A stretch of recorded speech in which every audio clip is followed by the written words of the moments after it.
Tania, titre du jour. Alors, 8 Adar 5785, l'écouter à Marim, chapitre 31, suite. Et cet échouva, le retour de l'âme à sa source par la Torah et les misvot, sera avec plus d'élévation et plus de force, de profondeur du cœur. Et la joie de l'âme dont elle est empreinte, ce retour sera aussi avec un ajout de la lumière et de la joie. Quand il réfléchira en son cœur avec application et discernement, pour le réconforter de sa tristesse et de son chagrin, suscité par sa situation spirituelle, en lui disant, comme mentionné précédemment, « Certes, il est vrai que je suis extrêmement éloigné de Dieu, etc.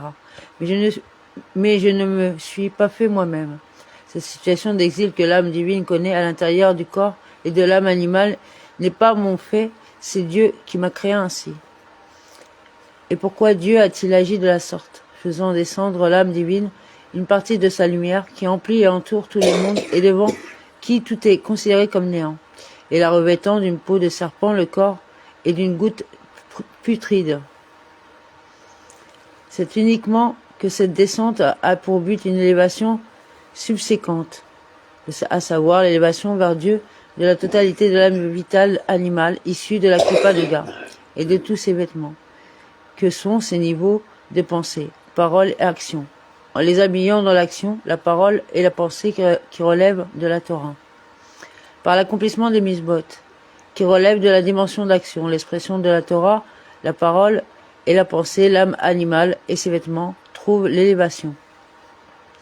Et ainsi que l'objet de cette élévation, c'est-à-dire comment elle constitue la finalité de la création du monde, sera longuement expliqué par la suite. Et si c'est ainsi, tel est effectivement ce que ferait et tel sera tout mon but tous les jours de ma vie, concentré en elle, dans les pensées, paroles et actions qui relèvent de la Torah et des misvot, la vie de mon esprit et de mon âme, ainsi qu'il est dit, vers toi, ô Dieu, j'élève mon âme. Ce qui signifie attacher ma pensée et mes paroles à la pensée et parole de Dieu.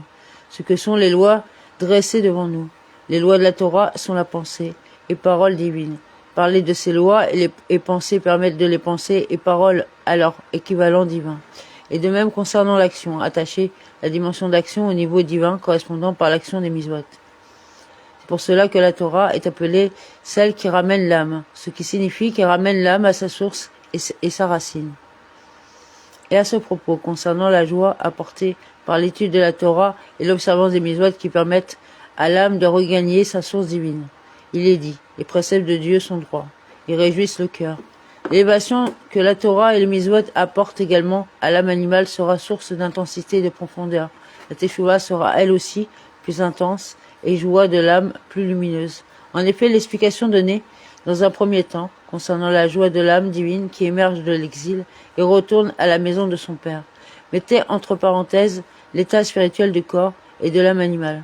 Comprendre que l'élévation apportée par la Torah et le misvot concerne aussi l'âme animale permettent de connaître une joie alors sans partage.